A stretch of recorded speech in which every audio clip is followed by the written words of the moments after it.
क्या होगा जब अचानक से ही पूरी दुनिया में एक जहरीली स्नोफॉल होते हुए लाखों करोड़ों लोग मरने लगेंगे। पृथ्वी की 99% आबादी सिर्फ एक दिन में खत्म हो गई और आखिरी बचे हुए कुछ चुनिंदा सर्वाइवर्स किसी तरह से इस आपदा के बीच खुद को बचाए रख रहे हैं। अब ये सब शुरू कैसे हुआ, इन सब का रहस्य क्या है, सब कुछ चलिए शुरू से जानते हैं 2025 की लेटेस्ट एडवेंचर सीरीज द इटरनॉट में।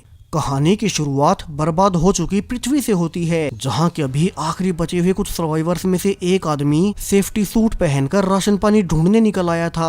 अब पूरी दुनिया बर्फ से ढक चुकी है, सब कुछ सुनसान पड़ा है, क्योंकि कुछ समय पहले आए एक बर्फीले तूफान ने दुनिया की लगभग 99% आबादी को खत्म कर दिया। अब ये सब शुरू कैसे हुआ? कहानी कई हफ्ते पहले जाती है, जब तक दुनिया नॉर्मल हुआ करती थी। यहाँ बोट में कुछ लड़कियां पार्टी करने शहर से कुछ दूर समुद्र में चली आई कि अचानक से उनके पीछे पूरे शहर में लाइट आउट होते हुए सब कुछ बंद होने लगता है, जबकि सामने आसमान में एक अजीब तरह की हरी रोशनी छा गई। तीनों समझ जाती हैं कि ये सब नॉर्मल तो बिल्कुल नहीं हो सकता, तो उनमें से एक लड़की जल्दी से बोट को शुरू करने वापस से अंदर आने लगी।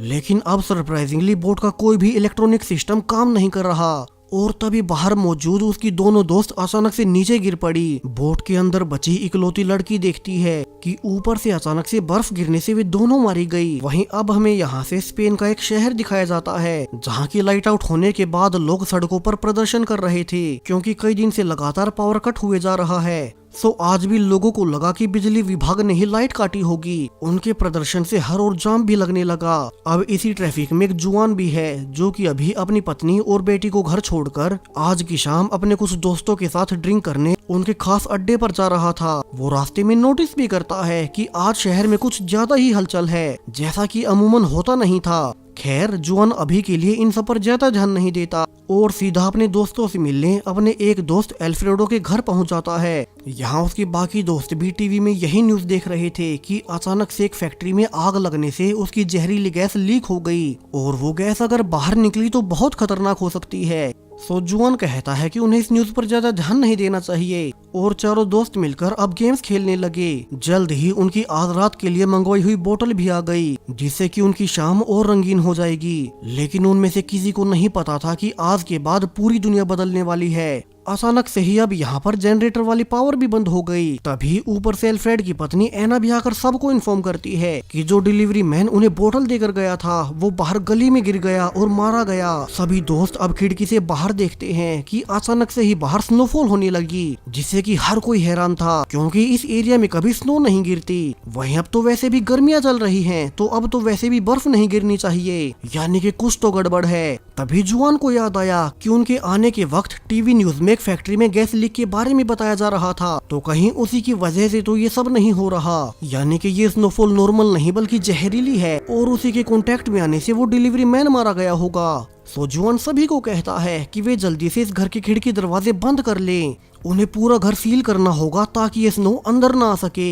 हालांकि वे इसलिए भी परेशान थे कि एल्फ्रेडो के अलावा बाकी तीनों दोस्तों के बीवी बच्चे तो उनके घर पर ही हैं और कहीं उन्हें कुछ ना हो जाए। वहीं से भी अजीब बात की अब तो उनके फोन्स और कंप्यूटर सब कुछ बंद पड़ गए, यानी कि वे अपने अपने घरों पर फोन कर उन्हें सतर्क भी नहीं कर सकते। सो उनका एक साथी, जिसे कि बाकी सब रोक रहे थे, वो बाहर खतरा होने के बावजूद एक जैकेट को सिर पर ढककर बाहर निकलने लगा। उसे लगा था कि वो इसे सेफ रहेगा, लेकिन जैसे ही वो बाहर निकला वो भी गिर पड़ा। अंदर बाकी के तीनों दोस्त उसे मरते देख बहुत परेशान होते हैं। किसी को नहीं पता कि अचानक से ये क्या हो गया। लाइट से लेकर फोन्स तक सब कुछ अचानक से बंद पड़ गया।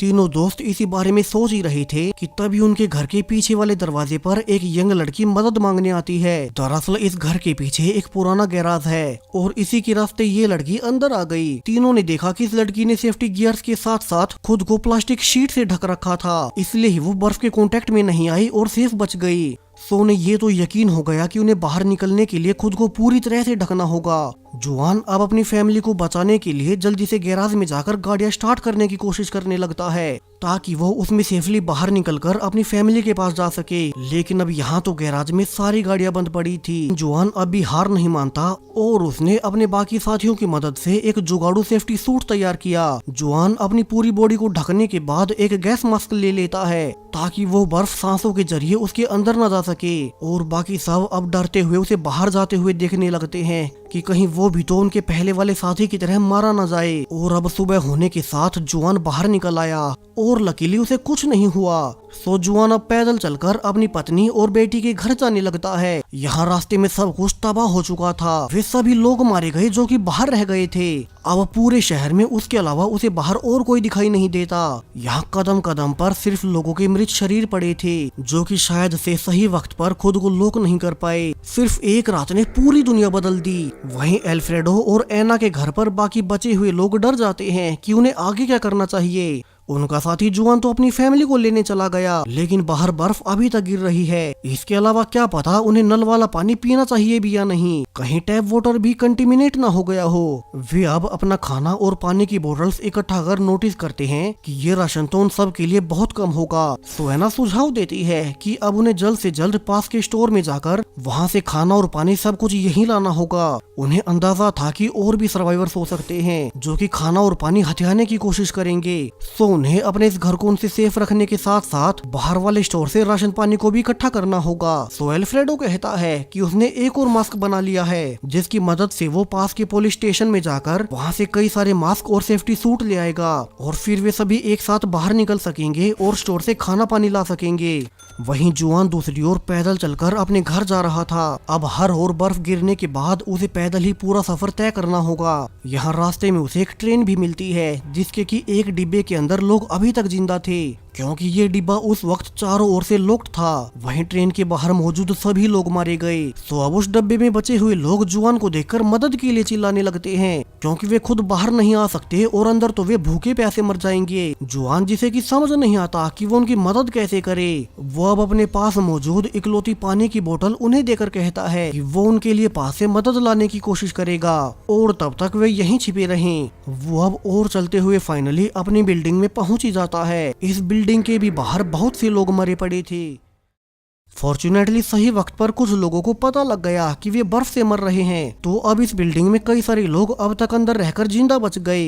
अब जुआन जल्दी से 10वें फ्लोर पर मौजूद अपनी पत्नी इलाना के पास गया और वो अब उसे सही सलामत देख बहुत खुश होता है। लेकिन अब उसे पता चला कि उसकी बेटी क्लेरा यहाँ नहीं है। इलाना उसे रिवील करती है कि कल रात उनकी बेटी क्लेरा अपने दोस्तों के साथ पार्टी करने बाहर चली गई थी और उसे नहीं पता कि अब वो कहाँ होगी, क्योंकि अब ना तो किसी का फोन ही काम कर रहा है और ना ही इलाना को उनकी बेटी की दोस्त के घर का पता था जिस दोस्त के साथ उसकी बेटी कल गई थी। इसीलिए इलाना लगातार रोए जा रही है। सो जुआन अब इलाना को शांत कर यकीन दिलाता है कि वो उनकी बेटी को कैसे भी करके ढूंढ निकालेगा और इसके लिए वो पहले क्लेरा के स्कूल में जाएगा ताकि वहाँ से उसे उसकी उसी दोस्त का एड्रेस मिल जाए। जबकि बाहर बिल्डिंग के बाकी लोग नोटिस कर लेते हैं कि कैसे जुआन अपने मास्क की वजह से बाहर सेफली घूम रहा था और उन्होंने इसके बारे में अपने एक लीडर चार्ली को भी बता दिया। सो जब जुआन अपनी बेटी को ढूंढने बाहर निकल ही रहा था कि बिल्डिंग के बाकी लोग उसे घेर लेते हैं। चार्ली जिसे कि बिल्डिंग वालों ने ऐसे हालातों में अपना लीडर बना लिया, वो जुआन को डराकर उसका गैस मास्क उन्हें सौंपने को कहता है ताकि वे अपनी इस बिल्डिंग को सेफ कर बाहर से खाना और पानी इकट्ठा कर सकें। जुआन को पता था कि ऐसे तो वो अपनी बेटी को कभी नहीं ढूंढ पाएगा, तो वो उन सबको दूर करने के लिए अपनी गन निकाल लेता है और वो इलेना को अपने साथ लेकर अपनी गन के सहारे बिल्डिंग के लोगों की भीड़ से निकलकर नीचे जाने लगता है। लेकिन चार्ली के पास भी एक गन थी और वो अपने लोगों के साथ उसका पीछा करने लगा। जुआन अब पहले फ्लोर पर आकर खुद को इलाना के साथ एक कमरे में लॉक कर लेता है। उन्हें अब जल्द से जल्द एक प्लास्टिक शीट ढूंढनी होगी क्योंकि मास्क तो के पास सिर्फ एक ही है और वे दोनों बाहर कैसे निकलेंगे। वहीं अब तक चार्ली भी और लोगों के साथ दरवाजे तक आ चुका था। सो जुआन अब इलाना को बचाने के लिए उसे अपना मास्क देकर बाहर निकाल देता है ताकि इलाना स्कूल में जाकर क्लेरा की दोस्त का एड्रेस निकाल सके। इससे कम से कम इलाना उनकी बेटी को तो बचा ही लेगी। और जुआन ने अपना सेफ्टी सूट इलाना को पहनाकर बाहर निकाल दिया, जबकि बाहर से चार्ली बाकी लोगों के साथ दरवाजा तोड़ अब अंदर आ ही जाता है। लेकिन जुआन तो इसके लिए पहले से तैयार था। उसने तभी अपने मुंह पर प्लास्टिक ढककर इस कमरे की विंडो तोड़ दी जिससे कि स्नो अंदर आने लगती है और चार्ली समेत बाकी सबको अपनी जान बचाकर वापस अंदर भागना पड़ा। वहीं जुआन प्लास्टिक शीट लपेटकर खिड़की से नीचे कूद जाता है। हालांकि प्लास्टिक के अंदर ज्यादा ऑक्सीजन नहीं थी तो सांस न आने से वो वहीं बेहोश होकर गिर पड़ा और जब उसकी आंखें खुली तो वो खुद को एक गाड़ी में पाता है जिसके अंदर उसके बाकी के दोस्त थे। वे दोस्त जिन्हें कि वो एल्फ्रेडो और एना के घर छोड़ आया था। एल्फ्रेडो उसे रिवील करता है कि उसके जाने के बाद वो खुद पुलिस स्टेशन से जाकर और ज्यादा सेफ्टी सूट और गैस मास्क ले आया और फिर वे सब मिलकर जुआन और उसकी फैमिली को पिक करने आ गए। उन्हीं की वजह से जुआन की जान बच गई और यहाँ से जुआन और इलेना अपने बाकी दोस्तों के साथ उनके घर जाने लगते हैं ताकि वे आगे के बारे में प्लान कर सके। हालांकि किसी ने ध्यान नहीं दिया कि ऊपर आसमान से एक अजीब तरह से आग के मीटियोराइट्स पृथ्वी पर गिर रहे हैं, यानी कि पृथ्वी के हालात जल्द ही और ज्यादा बदतर होने वाले थे। यहाँ अब तक सभी लोग जुआना और इलेना को साथ लेकर वापस एना वाले घर में आ जाते हैं ताकि प्लानिंग कर सके कि उन्हें आगे क्या करना है। जुआन हालांकि अभी गाड़ी लेकर अपनी बेटी की इन्फॉर्मेशन के लिए स्कूल जाना चाहता था, मगर एल्फ्रेडो ने कहा कि उन्हें कुछ देर इंतजार करना चाहिए। उन्हें तभी बाहर विंडो से एक आदमी अपने घर की ओर आता हुआ नजर आया जो कि उनकी गाड़ी के टायर के निशानों का पीछा कर रहा था। तो सभी उस पर गैराज में जाकर गन पॉइंट कर देते हैं। उन्हें पता चला कि सर्वाइवर का नाम बोनीटो है जो कि उनके पास में ही एक हार्डवेयर स्टोर चलाता था। वो रिवील करता है कि वो यहाँ से थोड़ी ही दूर मौजूद बाकी सर्वाइवर्स के साथ छिपा हुआ है, मगर अब वहाँ पर खाने पीने की सप्लाईज ऑलमोस्ट खत्म होते जा रही हैं। तो वो अकेला ही सेफ्टी करके बाहर मदद लेने निकल पड़ा। अब एल्फ्रेडो उन सर्वाइवर्स को यहाँ लाने के लिए मना कर देता है क्योंकि ऐसे हालातों के बीच हर कोई सिर्फ अपने बारे में सोचता है। लेकिन उसने बोनीटो को अपने पास से कुछ खाना पानी दे दिया जो कि वे थोड़ी देर पहले एक स्टोर से उठा कर लाए थे। और अब जब बोनीटो गया ही था कि इसी बीच किसी ने नोटिस नहीं किया कि उन्हीं का एक और साथी पीछे से उनकी गाड़ी लेकर बाहर निकल गया। लेकिन जब वो थोड़ी दूर पहुंचा ही था कि उसे वही मीटेओराइट्स गिरते हुए नजर आए और डिस्ट्रैक्ट होने से उसकी टक्कर सामने वाली गाड़ियों से हो गई और वो वहीं मारा गया। वहीं जुआन और इलेना अब और इंतजार नहीं करते। वे अब बिना गाड़ी के ही अपने दोस्तों को यहीं रुकने का कहकर अपनी बेटी को ढूंढने निकल पड़े। यहाँ अब तक रात होने से बर्फीला तूफान और ज्यादा बढ़ जाता है। जुआन और इलेना अब रास्ते से अलग अलग गाड़ियों को स्टार्ट करने की कोशिश कर रहे थे ताकि वे स्कूल तक जल्द से जल्द पहुँच सके कि तभी उन्हें कुछ लुटेरों की गाड़ियों की आवाज आई और वे चुपचाप एक कार में छिप गए। वे बड़ी चालाकी से चुपचाप उनसे दूर निकल जाते हैं। यहाँ अब तक ऐसे ही बहुत से लुटेरे शहर में मौजूद अलग अलग स्टोर से खाना पानी और राशन चुरा रहे थे ताकि हर कोई ज्यादा से ज्यादा लंबे समय तक सरवाइव कर पाए। इनमें से कुछ लोग तो सप्लाईज के लिए एक दूसरे तक को मार रहे हैं। वहीं जुआन और इलेना फाइनली स्कूल जाकर अपनी बेटी की उसी दोस्त का एड्रेस निकाल लेते हैं जिसके की साथ वो 2 दिन पहले नाइट आउट पर गई थी। जिसके बाद जुआन अब स्कूल की पार्किंग में जाकर एक वर्किंग कार ढूंढने लगता है ताकि उन्हें और पैदल ना चलना पड़े। और काफी देर बाद उसे कार मिल ही गई। लेकिन जब वे निकल ही रहे थे कि स्कूल में एलेना को एक बच्चे की आवाज सुनाई दी और उन्हें पता चला कि 2 दिन पहले कुछ शरारती बच्चों ने एक पाब्लो नाम के लड़के को स्कूल में ही लॉक कर गए, यानी कि पाब्लो पिछले 2 दिन से यहीं बंद था। हालांकि कैंटीन में होने से उसे खाने पीने की कमी नहीं हुई। तो जुआन अब उसे पहले शांत कर बाहर की दुनिया की सारी सच्चाई बताता है। कैसे अब दुनिया पहले जैसी नहीं बची, सब कुछ बर्बाद हो चुका है। हालांकि शुरू में पाब्लो को यकीन नहीं होता, लेकिन फिर उसे प्लेग्राउंड में उन्हीं बच्चों की बॉडीज दिखाई दी जो कि उसे बंद करके भागे थे और उसे सब समझ आ गया। तो वहीं घर पर एल्फ्रेडो भी देखता है कि आसपास के लुटेरे सारे स्टोर्स को लूट रहे हैं। तो उन्हें भी दोबारा से बाहर जाकर जल्द से जल्द और राशन जमा करना होगा, वरना तो आने वाले समय में उनके लिए और कुछ नहीं बचेगा। एल्फ्रेडो अब अपनी पत्नी एना के साथ उसी डिलीवरी वाली लड़की को घर पर रहने का कहकर अपने एक और साथी के साथ एक दूसरी गाड़ी लेकर राशन लेने निकल पड़ता है। वे दोनों ये भी प्लान करते हैं कि वे खाना लेने के बाद अपने गैराज और घर को चारों ओर से सील कर देंगे क्योंकि एक बार खाना खत्म होने के बाद बाकी लुटेरे उन जैसे सर्वाइवर्स के घरों पर अटैक करेंगे। तो दोनों अब अपने घर की सेफ्टी के लिए रास्ते में एक फायर स्टेशन पर भी रुक जाते हैं ताकि यहाँ से टूल्स इकट्ठा कर सके। और यहीं पर उन्हें कुछ और भी सर्वाइवर्स मिले जिनके के साथ बोनीटो भी है जो कि पहले एल्फ्रेडो के घर मदद मांगने आया था और एल्फ्रेडो ने उसे कुछ खाना पानी भी दिया था। सो बोनीटो अब उसकी इसी मदद के बदले में उसे एक ऑफर करता है। कैसे उन्हें एक सेफ आइलैंड का पता लग गया, वो आइलैंड जहाँ के हालात इस शहर से तो ठीक ही होंगे। सो अगर एल्फ्रेडो चाहे तो उसका ग्रुप भी उनके साथ चल सकता है। और एल्फ्रेडो को यह आइडिया ठीक भी लगा क्योंकि आने वाले समय में इस शहर के हालात और बिगड़ने वाले हैं, क्योंकि आने वाले समय में जब खाने पानी की कमी होगी तो शहर के हालात और बिगड़ जाएंगे। यहाँ ऑलरेडी इतने सारे लुटेरे घूम रहे हैं, सो आने वाले समय में यहाँ कोई सेफ नहीं होगा। वहीं दूसरी ओर जुआन और इलेना अब पाब्लो को साथ लेकर पहले उसे घर छोड़ने आ गए ताकि फिर वे यहाँ से अपनी बेटी को ढूंढ सके। लेकिन पाब्लो के घर पहुँचते ही उसके दोनों पेरेंट्स पहले ही मारे जा चुके थे, सो उन्हें उसे अपने साथ ही रखना होगा। वहीं पाब्लो पाब्लो अब अपने पेरेंट्स को मरा हुआ देख उसकी हालत बिगड़ने लगी। तो जुआन दोनों को पास की फार्मेसी में ले जाने लगता है ताकि वहाँ से कुछ दवाइयाँ ले सके। वहीं फार्मेसी के बाहर उन्हें एक और प्रेग्नेंट औरत भी मिल गई जो कि बाहर अकेली भटक रही थी। तो जुआन अब उस पर तरस खाकर उसे अंदर आने देता है, लेकिन ये एक ट्रैप था और उस औरत के सहारे बहुत से लुटेरे फार्मेसी में घुस आए। उन्होंने जुआन से उसकी गाड़ी की चाबी लेकर उसे इलाना के साथ बाथरूम में बंद कर दिया और जब वे लुटेरे चले गए उसके बाद पाब्लो दोनों को बाहर निकालता है। ऐसे हालातों में लोग इंसानियत को बहुत पीछे छोड़ देते हैं। वही घर पर एल्फ्रेडो अपनी पत्नी एना से कंसल्ट करता है कि क्या उन्हें अपना शहर छोड़कर उस आइलैंड पर जाना चाहिए और एना इसके लिए तैयार थी क्योंकि यहाँ जल्द ही लोग खाने पानी के लिए एक दूसरे को मारने लगेंगे।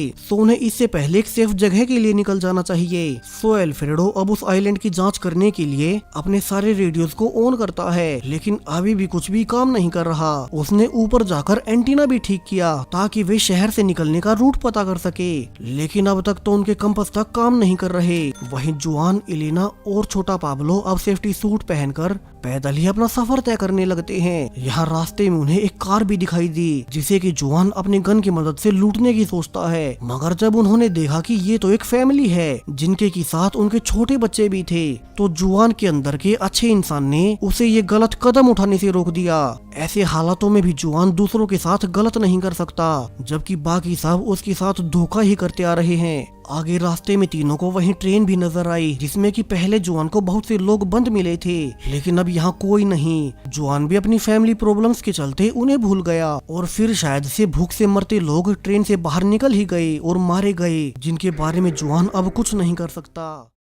सो वो पाब्लो और इलेना के साथ वापस से अपने दोस्त एल्फ्रेडो के घर आ जाता है, जहाँ की उसे पता चला कि उसके सभी साथी इस शहर से निकलने की सोच रहे हैं, वो भी एक ऐसे आइलैंड पर जहाँ की उन्हें बोनीटो ने चलने का आइडिया दिया था। यहाँ एल्फ्रेडो जुआन को भी मनाने की कोशिश करता है कि अब उसे रियलिस्टिक होकर सोचना पड़ेगा। उसे नहीं लगता कि उसकी बेटी क्लेरा अब तक जीवित होगी, सो जुआन को उसे और नहीं ढूंढना चाहिए। हालांकि ये सुनकर जुआन भड़क उठा क्योंकि वो अपनी बेटी के बिना कहीं नहीं जाएगा और यहाँ से फैसला किया गया कि जुआन और इलेना अब अपनी बेटी के लिए यहाँ से इन लोगों से अलग हो जाएंगे। हालांकि उन्हें ये नहीं पता कि बाहर एक और अनजान खतरा उनका इंतजार कर रहा है। बाहर जब एक यंग कपल अकेले में गाड़ी में एंजॉय कर रहे थे कि अचानक से उनकी गाड़ी पर किसी जीव ने हमला कर दिया और दोनों को मार डाला। अब ये था क्या? ये बहुत बड़ा राज है जो कि आगे खुलेगा। वहीं इन सब से बेखबर इलेना और जुआन अब अलग होने से पहले एक पुरानी फोन बुक निकाल लेते हैं जिससे कि वे अपनी बेटी की दोस्त का एड्रेस निकाल सकें। इंटरनेट तो अब वैसे भी काम नहीं कर रहा, तो उन्हें पुराने तरीकों का इस्तेमाल करना होगा। तो वहीं एल्फ्रेडो अब जाने से पहले पास के स्टोर से और ज्यादा खाना लेने जाता है। हालांकि उसे अंदर ही अंदर बुरा भी लग रहा था कि वो अपने बचपन के दोस्त जुआन को यहीं छोड़कर भाग रहा है। तो एल्फ्रेडो ने फैसला किया कि वो जुआन को उसकी बेटी को ढूंढने में मदद करेगा और उसके बाद वे आइलैंड के लिए निकलेंगे। तो एल्फ्रेडो अब जुआन के साथ अकेले में निकल पड़ता है ताकि उसकी बेटी को ढूंढ सके। और जब वे शहर में आगे बढ़ ही रहे थे कि तभी उन्हें सामने बहुत सी गाड़ियां पड़ी हुई नजर आई जिन्होंने की सब कुछ ब्लॉक कर रखा था। इतना ही नहीं, वहाँ बहुत सी सोल्जर्स की गाड़ियां आकर उन दोनों को इस रिस्ट्रिक्टेड जोन से दूर रहने को कहती हैं। अब जुआन और एल्फ्रेडो दोनों समझ गए कि मिलिट्री इस ब्रिज के दूसरी ओर कुछ तो ऐसा है जो कि उनसे छिपा रही है, इसलिए ही वे शहर में और लोगों की मदद नहीं कर रहे। तो दोनों अब चुपके से मिलिट्री कॉन्वॉय का पीछा करने लगते हैं, ये देखने की वे जा कहाँ रहे थे। और जब सोल्जर्स ने उन्हें अपना पीछा करते हुए नोटिस किया तो वे उनकी गाड़ी पर अंधाधुंध फायरिंग करने लगे। जुआन और एल्फ्रेडो जल्दी से गाड़ी पीछे लेकर बचने की कोशिश करने लगते हैं, जिस बीच उनकी गाड़ी पलटते हुए एक बिल्डिंग में जा धंसी और तभी उन्हें मिलिट्री के ब्रिज को ब्लॉक करने का कारण समझ आ गया। अचानक से उनके सामने बहुत से अजीब तरह के ऐसे जीव निकल आते हैं जो कि गाड़ियों को हटाकर ब्रिज के इस ओर निकल आए और वे अब एक एक कर सोल्जर्स पर अटैक कर उन्हें जान से मार रहे थे।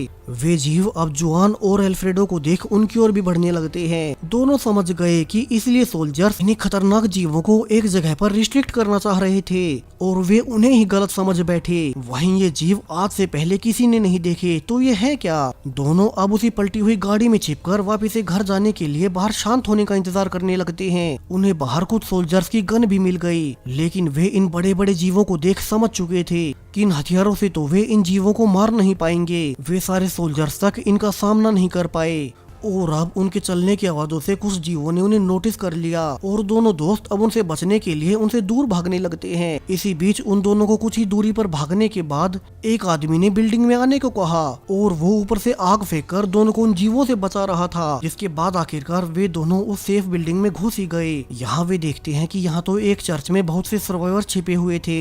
यहाँ इस चर्च की लीडर एक नन अब जुआन और एल्फ्रेडो को ऊपर छत पर ले जाकर वही मीटोराइट्स दिखाने लगती है जो कि पिछले कई दिन से पृथ्वी पर गिर रहे थे, और उसने रिवील किया कि कैसे ये जीव असल में नहीं मीटोराइट से पृथ्वी पर पहुँचे हैं, यानी कि ये किसी एलियन प्लेनेट से आए होंगे। और अगर ऐसा ही जारी रहा तो ये जीव पृथ्वी से सारे इंसानों को मारकर खुद पृथ्वी को इन्वेड कर लेंगे, यानी कि उनके सामने और बड़ा खतरा आ गया।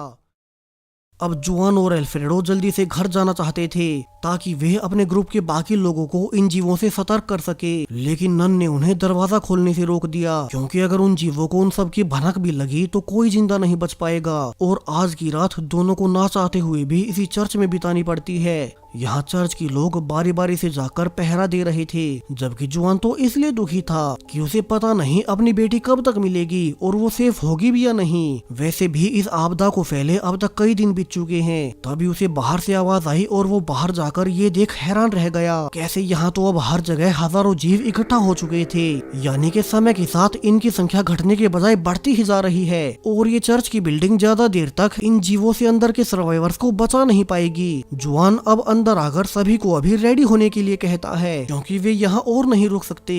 और यहाँ मौजूद सभी सर्वाइवर्स अब जुगाड़ लगाकर बाहर निकलने की तैयारी करने लगते हैं। जुआन के अनुसार अभी वे जीव सो रहे होंगे, सो वे इसी रात का फायदा उठाकर बिना आवाज किए यहाँ से निकल पाएंगे। सभी सर्वाइवर्स अब जुआन के पीछे लाइन बनाकर बिना आवाज के जाने लगते हैं। थोड़े बहुत दूर आकर उन्होंने बाकी लोगों को बस में छिपा दिया, जबकि कुछ मेंबर्स दीवार वाले छेद को बड़ा करने लगे ताकि वे इससे निकलकर दूसरी ओर निकल सकें। इसी बीच बस में बैठे सर्वाइवर्स में से एक औरत का बच्चा रोने लगता है, जिससे कि कई सारे एलियन जीव बस के चारों ओर भी आ गए और वे बस में बैठे सर्वाइवर्स पर अटैक करने ही वाले थे कि तभी एक बूढ़ा कपल बाकी सबको बचाने के लिए पीछे से चर्च में जाकर वहां की बेल बजाने लगते हैं ताकि सारे सर्वाइवर्स निकल सकें। और उन्होंने अब सारे एलियंस को अपनी ओर आकर्षित कर एक आखिरी बार हाथ पकड़कर एक दूसरे को देखा। उनके सैक्रिफाइस की वजह से बाकी के सारे सर्वाइवर्स बच निकले। वहीं जुआन अब तक उसी ब्रिज से एक बड़ी गाड़ी ढूंढ लेता है, हालांकि इसकी आवाज से वे एलियन भी आ गए और जुआन बाकी लोगों के साथ अब उन पर फायरिंग करते हुए अपनी गाड़ी में सभी सर्वाइवर्स को बैठाकर वहां से निकल गया,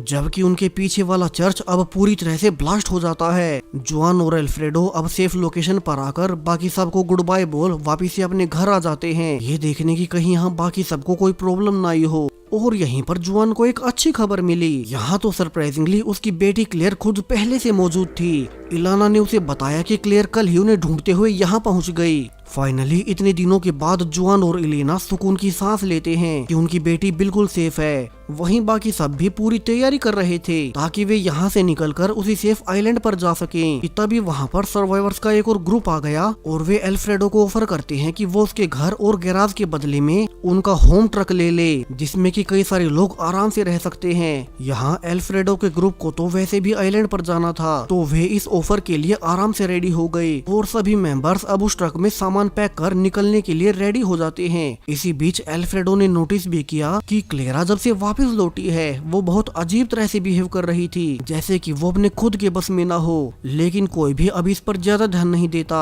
और सब अब ड्राइविंग करते हुए उसी आइलैंड की ओर निकल पड़े। लेकिन जब वे काफी देर ड्राइविंग के बाद समुद्र तक पहुंच ही गए तो यहाँ पर उन्हें एक और प्रॉब्लम आ गई। यहाँ पृथ्वी के बदलते वातावरण के कारण अब पानी का लेवल बहुत नीचे चला गया, तो उन्हें कोई और लोकेशन ढूंढनी होगी जहाँ से वे बोट का इस्तेमाल कर सकें। लेकिन अब चूंकि शाम हो रही थी तो अभी के लिए उन्हें रात बिताने के लिए कोई जगह ढूंढनी होगी और वे सभी पास के एक शॉपिंग मॉल में जाकर आज रात बिताने का फैसला करते हैं। यहाँ शॉपिंग मॉल में उनके अलावा और भी बहुत से लोग थे, जिनमें कि वे सर्वाइवर्स भी हैं जिन्हें कि जुआन और एल्फ्रेडो ने चर्च में बचाया था। यहाँ मौजूद सारे ही लोग मिलकर एक दूसरे का साथ दे रहे थे कि इसी बीच क्लेयर को अचानक से दौरा आने लगता है, जो कि आज तक उसे कभी नहीं आया था। लेकिन फिर से सभी को लगा कि ये सब उसके कई दिन अकेले ऐसे हालातों में रहने की वजह से हुआ होगा और सब इसे इग्नोर कर फिर से सो गए कि सुबह अचानक से जुआन की आंख बहुत ज्यादा शोर से खुलती है। उन्हें पता चला कि बाहर जो जहरीली स्नोफॉल हो रही थी वो अचानक से ही रुक गई और बाहर कई दिनों के बाद फाइनली अच्छी खासी धूप निकल आई। लोग बाहर निकल कर भी देखते हैं कि अब वे बाहर जाने से मर नहीं रहे। यहाँ हर कोई खुश होता है कि फाइनली शायद से ये आपदा खत्म हो गई और अब फिर से दुनिया नॉर्मल होने लगेगी। तभी सामने से एक गैंग आकर लोगों पर फायरिंग करने लगती है और शॉपिंग मॉल में मौजूद लोग अपनी जान बचाने के लिए इधर उधर भागने लगे। वहीं जुआन अकेला अपने ग्रुप को बचाने के लिए उस गैंग से लड़ने लगता है कि अब तक पीछे से आर्मी के सोल्जर्स भी लोगों को बचाने आ चुके थे और वे भी अब उस गैंग पर अटैक कर फाइनली सभी लोगों को बचा ही लेते हैं। शॉपिंग मॉल के सभी बचे हुए सर्वाइवर्स अब सोल्जर्स के साथ जाने लगे। इसी बीच जुआन के ग्रुप ने ध्यान भी दिया कि अब धूप निकलने के बाद बर्फ पिघलनी शुरू हो चुकी है और झीलों में फिर से पानी भरने लगा है। हालांकि सबको पता था कि वे एलियन जीव अभी भी पृथ्वी पर मौजूद हैं, तो वे तो उनके लिए खतरा होंगे ही। अब ऐसे ही धीरे धीरे कई हफ्ते बीत चुके हैं। जुआन और उसके ग्रुप समेत बहुत सारे सर्वाइवर्स मिलिट्री सोल्जर्स के साथ शहर से बाहर एक कैंप में रह रहे हैं। यहाँ पर वे शूटिंग की प्रैक्टिस भी करते ताकि वे उन एलियन जीवों से लड़कर उन्हें मारकर पृथ्वी फिर से साफ कर सकें। वहीं सोल्जर्स को रेडियो से पता भी चला कि धीरे धीरे पूरी पृथ्वी से वो जहरीली बर्फ गिरनी बंद हो गई। यहाँ किसी को नहीं पता था कि वो शुरू कैसे हुई और अपने आप रुक कैसे गई। हालांकि वे सब अभी तक भी शहर के अंदर नहीं जा पाए हैं क्योंकि वहाँ तो अभी भी वे एलियन जीव होंगे। वहीं जुआन भी हैरान था कि उस गैंग के लोगों ने सब कुछ नॉर्मल होने पर उस शॉपिंग मॉल में लोगों पर अटैक क्यों किया, इसमें भला उनका क्या फायदा था। और अब एक शाम उन सबको बताया जाता है कि मिलिट्री कुछ लोगों को शहर में भेजना चाहती है ताकि वे शहर के अंदर के हालातों का पता लगा सके। इसके लिए उन्हें एक ट्रेन का इस्तेमाल करना होगा जो कि सीधा शहर के अंदर जाती है। और अब अगली सुबह होते ही जुआन की अगुवाई में उसका छोटा सा ग्रुप शहर में जाने के लिए निकल पड़ते हैं। वे सब ट्रेन को स्टार्ट कर अब रास्ते से सब कुछ हटाकर आगे बढ़ते जा रहे थे और जब वे शहर के अंदर घुस गए तो हर कोई जश्न मनाता है। जिसके बाद वे ट्रेन से उतरकर पैदल ही आगे बढ़ने लगते हैं। वे देखते भी हैं कि उस आपदा के कारण पूरा शहर तबाह हो रखा था। लेकिन इससे भी अजीब बात कि अब किसी को भी शहर में वे एलियन जीव कहीं नजर नहीं आते। सब हैरान थे कि वे जीव कहाँ गए होंगे। इसके अलावा उन्हें शहर में और भी कुछ लोग नजर आए जो कि काफी वियर्डली बिहेव कर रहे थे। अब ऐसा क्यों, हमें आगे पता चलेगा। यहाँ ग्रुप के कुछ लोग शहर के दूसरे हिस्से में चले जाते हैं ताकि वहाँ का मुआयना कर सके। तो वहीं जुआन का ग्रुप अब रेडियो सेटअप कर शहर के बाहर मौजूद अपने बेस को सब रिपोर्ट करते हैं जो जो उन्होंने अब तक शहर में देखा था। वहीं उन्होंने एक बिल्डिंग के ऊपर चढ़कर ये भी देखा कि शहर की दूसरी दिशा में एक अजीब सी ब्लू लाइट जल रही थी। तो जुआन कमांडर से कहता है कि उन्हें कुछ और लोगों को वहां भेजकर उसके बारे में पता करना होगा कि ये है क्या। लेकिन अभी रात को कमांडर इसके लिए मना कर देता है। तो आज की रात जुआन फिर से अपने साथियों के साथ वहीं कार्ड्स खेलते हुए पार्टी करने लगता है जैसा कि वो कहानी के शुरू में कर रहा था। उसे लग रहा था कि अब सब ठीक हो जाएगा कि अब अचानक से ही उनका एक साथी लूकस, जो कि ऐसा लग रहा था कि वो अपने होश में नहीं है, उसने उनके एक और साथी को चाकू मार दिया और खुद ऊपर भाग गया। यहाँ बाकी लोग उस घायल मेंबर को ट्रीट करने लगते हैं जबकि जुआन लूकस को देखने गया कि उसे अचानक से क्या हो गया। लेकिन लूकस तो यहाँ अपने बस में नहीं था और वो बिल्डिंग के टॉप से सीधा नीचे कूद जाता है। ऊपर से जुआन और एल्फ्रेडो सब देख रहे थे कि कैसे अचानक से शहर की गलियों में बहुत से आम लोग अजीब तरह से बिहेव करते हुए उसी ब्लू लाइट वाली दिशा में जा रहे हैं, बिल्कुल सेम लूकस के जैसे जो कि अपने बस में नहीं था। तो अब जुआन और बाकी सब उस चाकू से घायल मेंबर को लेकर वापिस आर्मी बेस में जाने लगे ताकि वे उसकी जान बचा सकें। तभी उन्हें याद आया कि उनके कुछ और मेंबर्स शहर के दूसरे कोने में गए हैं। तो जुआन अब बाकी लोगों को उस घायल मेंबर को आर्मी बेस तक ले जाने का कहकर खुद एल्फ्रेडो के साथ रास्ते में उतर जाता है ताकि वे अपनी बाकी टीम के मेंबर्स को ढूंढ सके और उन्हें वापस ला सके। और शहर में आगे जाकर जो वे देख पा रहे थे उनकी आंखें फटी की फटी रह जाती हैं। यहाँ तो वे सारे एलियन जीव मौजूद थे जो कि पहले शहर में लोगों को मार रहे थे। और अब उससे भी अजीब बात कि उनके आसपास वे सारे आम लोग भी मौजूद हैं जो कि अपने बस में नहीं है और वे लोग उन एलियन जीवों के साथ मिलकर काम कर रहे हैं, यानी कि वे सब के सब एक ही सोर्स से कंट्रोल्ड थे। यहाँ इस ब्लू लाइट की वजह से शहर के सारे लोग आ गए और वे सब अब जानवरों की तरह एक एलियन एंटिटी का कहना मान रहे थे। इन्हीं में से एक जुआन को अपनी बेटी क्लेरा भी नजर आई और वो सब समझ गया इसलिए ही क्लेरा उसके मिलने के बाद से ही अजीब तरह से बिहेव कर रही थी। जुआन को धीरे धीरे सब समझ आने लगा। कैसे जब सब कुछ नॉर्मल हो गया तो उस गैंग के लोगों ने आम लोगों पर अटैक कर दिया, क्योंकि वे गैंग के मेंबर भी अपने बस में नहीं थे। कहानी के शुरू से लेकर अब तक कभी कुछ ये मिस्टीरियस एलियन रेस कर रही है। इन एलियंस ने ही पृथ्वी पर उस आपदा की शुरुआत की और 99% से ज्यादा आबादी को खत्म कर डाला ताकि पृथ्वी इंसानों से खाली हो सके। फिर उन्होंने ज्यादा बचे हुए लोगों को अपने जीव भेजकर भी खत्म करवाया, और जब इंसानी आबादी उनके मन मुताबिक रह गई तो उन्होंने ही पृथ्वी को पहले जैसा कर दिया ताकि वे बचे हुए इंसानों को अपने कंट्रोल में करके उनसे अपने काम करवा सकें। अब जुआन यहाँ सब कुछ दूर से देख रहा था। ऐसे हजारों लोग किसी पालतू जानवर की तरह उन्हीं एलियंस का कहना मान रहे हैं। उसकी बेटी क्लेरा भी उन्हीं का हिस्सा है और अब पूरी पृथ्वी उन्हीं एलियंस के कंट्रोल में है। इसी थ्रिलिंग और शॉकिंग एंडिंग के साथ इस सीरीज का पहला सीजन यहीं पर खत्म हो जाता है। सो जुआन इससे आगे क्या करेगा, वो अपनी फैमिली और पृथ्वी को कैसे बचाएगा, ये सब तो अब इस सीरीज के दूसरे सीजन में ही पता चलेगा, जिसके रिलीज होते ही मैं उसे अपने चैनल पर डाल दूंगा। तो चैनल को सब्सक्राइब करें ऐसी ही और भी सीरीज और इसके आने वाले और सीजन्स के लिए। साथ ही इस सीरीज को लेकर अपनी राय कमेंट्स में बताते जाएं। Thank you.